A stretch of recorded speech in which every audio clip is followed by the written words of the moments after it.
Salam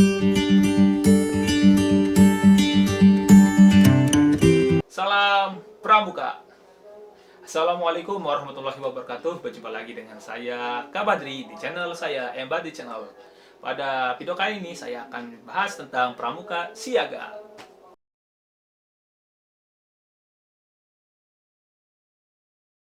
Banyak sekali yang bahasanya aturan-aturan yang masih dilanggar ataupun belum bisa ditertibkan dalam anggota dalam organisasi gerakan pramuka.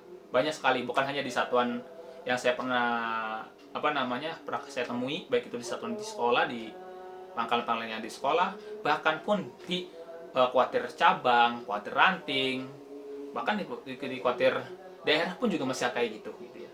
Jadi aturan yang harusnya diatur di apa sudah diatur dalam ya aturan Kuarnas ataupun aturan yang sudah ditetapkan oleh Kakwarnas ataupun yang sudah disepakat kita bersama gitu ya, masih banyak saja yang melanggar itu gitu ya.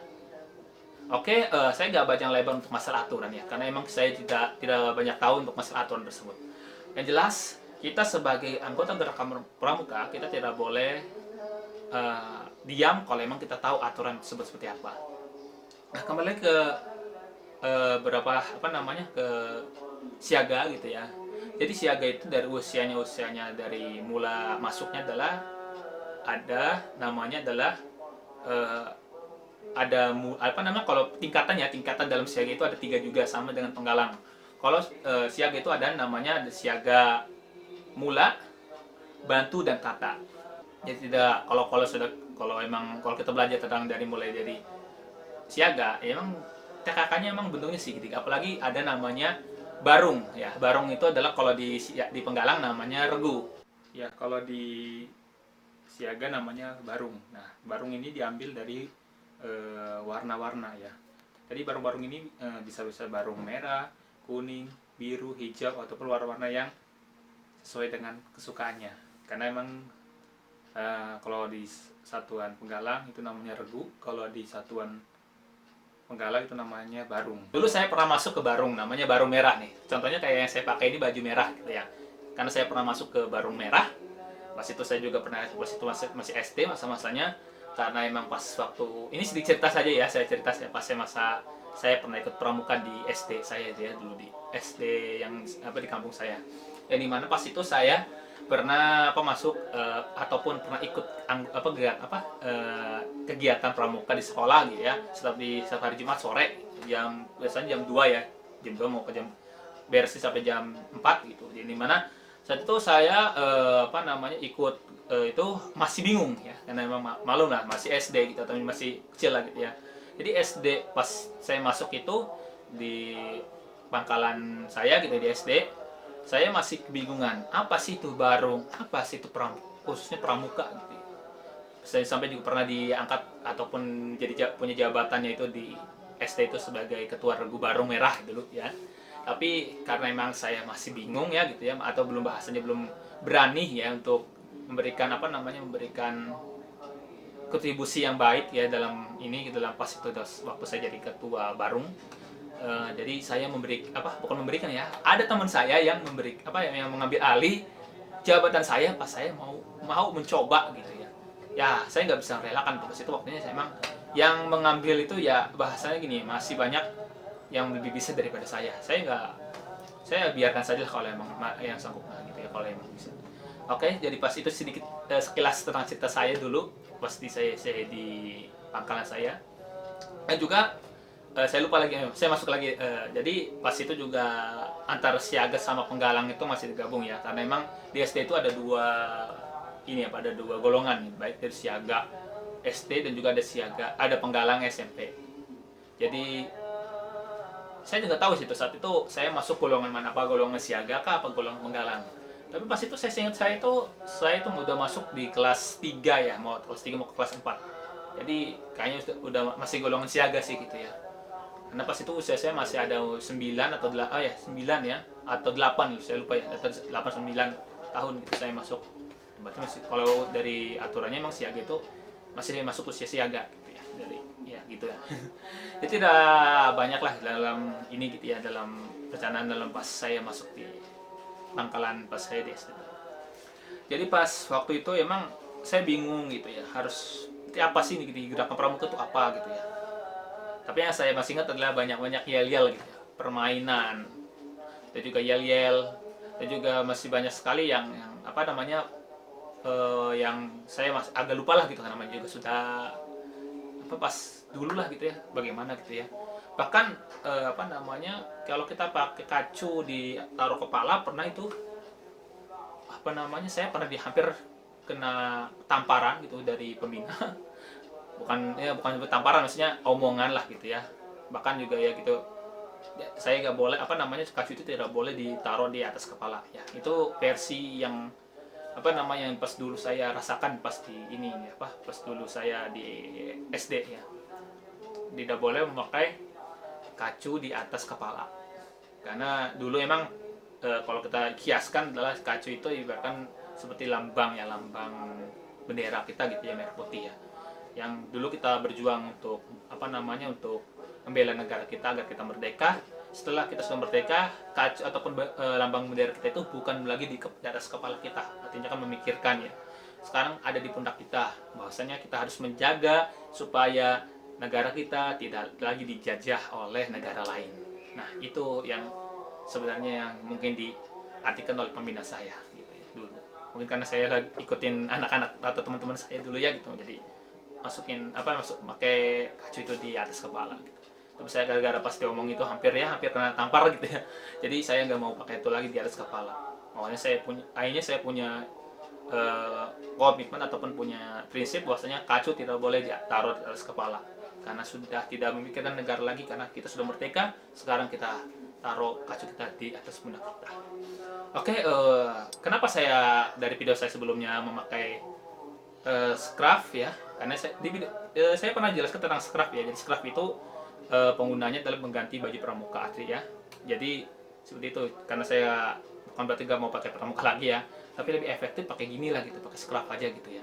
Nah kalau yang video saya yang kemarin memakai scruff umum ya, kalau yang ini adalah yang saya pakai ini adalah scruff satuan saya ataupun di gugus depan saya ya. Walaupun warnanya sudah agak pudar gitu ataupun ya, karena emang ini gitu ya, emang ini adalah scrub ya, scrub bahasa, scrub kebanggaan saya pas, bukan pas sih, masih pakai di satuan saya gitu ya. Oke, kalau emang suka dengan video saya silahkan like, komen, dan juga subscribe banyak di channel saya, itu Embody Channel. Saya sih tidak banyak untuk masalah ini, jadi pas untuk topik dalam video kali ini kan tentang siaga ya, judulnya juga. Jadi saya membahas tentang apa namanya, Dwi Dharma dan Dwi Satya sudah. Terus juga membahas tentang upacaranya sudah. Jadi di upacara itu bentuk siaga itu kan bentuknya lingkaran.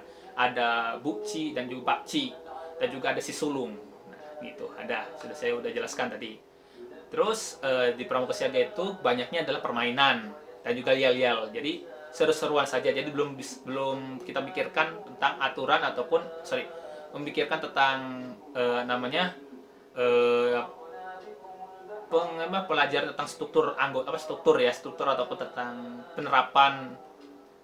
penerapan seperti kegiatan ataupun apa, masih belum ya. Tapi yang jelas yang membuat itu adalah para pembina yang harus membuat supaya suasana yang di sekolah ataupun di pangkalan di bus depan kita itu, supaya kita bisa menghibur ataupun bisa memberikan wawasan untuk adik-adik kita yang di anggota siaga gitu. Ya seperti hanya gitu ya, siaga itu kan warnanya adalah, kalau kita pas di ini kan adalah warnanya hijau gitu ya, sesuai dengan buku SKU-nya itu warna hijau. Ya jadi kalau SKU berarti seperti kayaknya ibaratkan gini, kita belajar tentang awal dulu, yaitu tentang pramuka siaga, yang dimana kalau kita melihat seperti makna buah itu yang sudah mulai keluar dari buahnya, dari pucuknya kembang lalu berbentuk buah gitu ya, itu warnanya masih hijau. Nah, jadi siaga itu adalah masih hijau sekali, karena memang berbasisnya memang anak-anak gitu ya, anak-anak di usia dini. Jadi kita sebagai pembina gitu ya harus banyak belajar, atau kita selaku adalah seorang pembina jangan sampai asal memberikan pelajaran. Kalau emang itu adalah ratanya tentang pramuka siaga atau tentang siaga, tolong diberikan kepada anggota siaga. Jadi kalau seorang pembina itu tidak boleh sesuai dengan porsinya.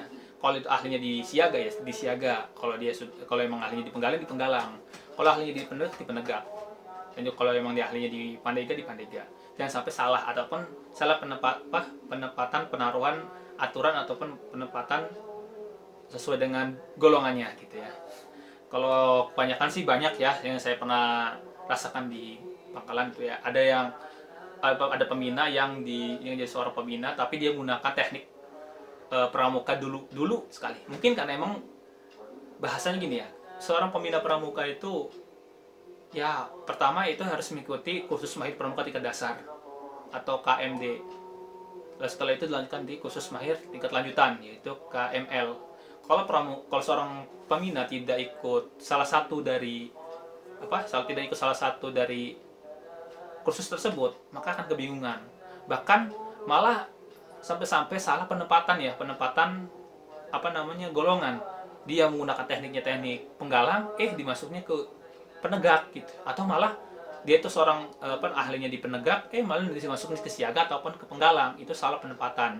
Makanya khususnya para pembina yang baru belajar jadi seorang pembina dan pembina pramuka, khususnya di pembina pramuka, tolong ikutin kursus pramuka tingkat dasar. Bukan sekedar kewajiban. Kalau emang kita sudah ditentukan ataupun sudah diamanatkan sebagai seorang pembina, jangan asal memberikan materi atau memberikan suatu pembelajaran kalau emang tidak mengerti tentang aturan di pramuka. Jadi seorang pembina itu yang harus ya minimal khusus ikut KMD. Kalau yang dia itu belum ikut KMD tapi dia sudah memiliki kemampuan dalam bidang sesuai dengan ya bahasanya dalam bidang ya nggak jadi masalah sih, cuman ya minimal ya harus ikut KMD gitu ya supaya dia terdata sebagai salah satu pembina yang sudah ikut sudah ikut kursus mahir pramuka tingkat dasar KMD gitu. Tidak salah sih gitu itu kalau gitu mah, tapi memang aturannya kayak gitu ya, pembina itu harus minimal ikut KMD. Nah, terkadang juga ada banyak kebingungan untuk para pembina ya. Jadi pembina itu tidak usah bingung gitu. Tenang aja, ikutin saja alurnya nanti sambil belajar juga bisa kayak gitu. Jangan sampai ya kita menerapkan aturan yang tidak sesuai dengan golongannya. Jadi itu. Jadi mungkin itu saja yang saya bisa sampaikan di video kali ini. Kalau emang suka silakan gitu like juga. Kalau emang ada pertanyaan silahkan komentar saja di channel saya gitu. Nanti kalau emang saya ada waktu, kalau emang komenan ada gitu, saya bisa menjawabnya gitu. Kalau itu sangat pengen sekali ditanyakan gitu, silahkan saja. Dan juga nanti kita akan berbincang lagi kalau emang ada nanti saya buat video yang akan datang mungkin sesuai dengan janji saya. Pas itu saya bilang saya akan membuat dari siaga, penggalang, penegak, dan pandega. Karena saya baru pertama ini membuat adalah tentang siaga, jadi tentang siaga. Nanti mungkin di video saya ini tentang penggalang. Tunggu saja di video saya selanjutnya, yaitu di MRD Channel. Kalau emang baru yang pertama kali melihat channel saya dan juga masih bingung tentang pramuka, silahkan cek saja di video-video saya sebelumnya. Oke, mungkin itu saja yang saya bisa sampaikan. Wassalamualaikum warahmatullahi wabarakatuh. Salam Pramuka.